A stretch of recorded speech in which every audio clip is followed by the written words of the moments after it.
नमस्कार दोस्तों, स्वागत है हमारे YouTube channel everything you need पर। आज हम डिस्कस करेंगे कि भविष्य में आने वाली संभावित एनर्जी क्राइसिस से निपटने के लिए सरकार अपने पॉलिसीज में क्या बदलाव करने की इच्छुक है। दोस्तों, हमारे देश भारत में थर्मल जनरेशन या कोल आधारित बिजली जनरेशन के माध्यम से लगभग 70% बिजली के डिमांड को पूरा किया जाता है। कोयला एक फॉसिल फ्यूल है जो कि लिमिटेड मात्रा में ही हमारे पृथ्वी पर उपलब्ध है। वर्तमान स्थिति यह है कि भारत में पावर जनरेशन की डिमांड को पूर्ण करने के लिए 76 मिलियन टन कोल को इंपोर्ट करने की सूचना मिल रही है, जिससे बिजली टैरिफ में भी इजाफा होने की संभावना बताई जा रही है। साथ ही इन कन्वेंशनल सोर्सेज के प्रयोग का एक मेजर प्रॉब्लम यह भी है कि कोल के कंबशन से वातावरण में पार्टिकुलेट मैटर जैसे SO2, NOx का रिलीज होता है, जिससे एयर पोल्यूशन और क्लाइमेट चेंज जैसे ग्लोबल इश्यूज अराइज हो रही हैं। समाधान के रूप में माननीय प्रधानमंत्री महोदय श्री नरेंद्र मोदी जी द्वारा बताया गया कि सौर ऊर्जा आज की नहीं बल्कि 21वीं सदी की ऊर्जा जरूरतों का एक बड़ा माध्यम होने वाला है, क्योंकि सौर ऊर्जा श्योर है, प्योर है और सिक्योर है।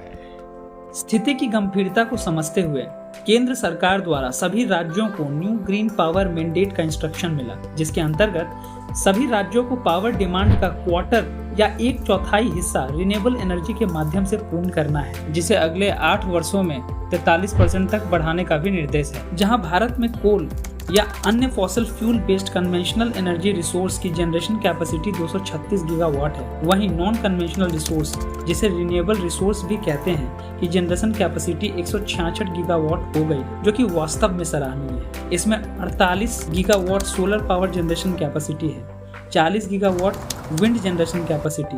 एवं 51.5 गीगावाट हाइड्रो जनरेटिंग कैपेसिटी है। Shrimati Nirmala Sitharaman, the finance minister of India, ने रेवेन्यू बजट 2021-22 के दौरान बताया कि domestic manufacturing for the ambitious goal of 280 gigawatts of installed solar capacity by 2030, an additional allocation of 19,500 crores for PLI, production linked incentive, for manufacturing of high efficiency modules with priority to fully integrate manufacturing units from polysilicon to solar PV modules will be made. जी हाँ दोस्तों, 280 gigawatt के solar generation के target को 2030 तक achieve करने के लिए केंद्र सरकार द्वारा 19,500 करोड़ का बजट निर्धारित किया गया है। सोलर एनर्जी के डोमेस्टिक प्रमोशन के लिए केंद्र सरकार द्वारा प्रधानमंत्री किसान ऊर्जा सुरक्षा एवं उत्थान महाअभियान या PM कुसुम स्कीम लॉन्च किया गया है, जिसके तहत 3.6 lakh stand alone solar pump भिन्न राज्यों के किसानों के लिए एलोकेट करने का निर्णय लिया गया है, जिसमें लगभग 1.23 लाख सोलर पंप लगवाया भी जा चुका है। साथ ही ministry of new and renewable energy MNRE द्वारा सोलर रूफटॉप स्कीम चलाया जा रहा है, जिसके अंतर्गत केंद्र सरकार 40% तक सब्सिडी देते हुए उनके द्वारा स्वयं चयनित वेंडर के माध्यम से रूफटॉप के स्थापन की फैसिलिटी प्रदान करती है। अब बात करते हैं राज्य सरकार बिहार द्वारा सोलर पावर के क्षेत्र में किए जा रहे कार्य के संबंध में। सोलर एनर्जी के विषय में CM श्री नीतीश कुमार का कहना है कि लेकिन ये जो सौर ऊर्जा है, अक्षय ऊर्जा, अगर तकनीक का विकास होता जाएगा तो इसका कभी क्षय होने वाला नहीं, यानी ये समाप्त नहीं होगा, ये सदैव मौजूद रहेगा।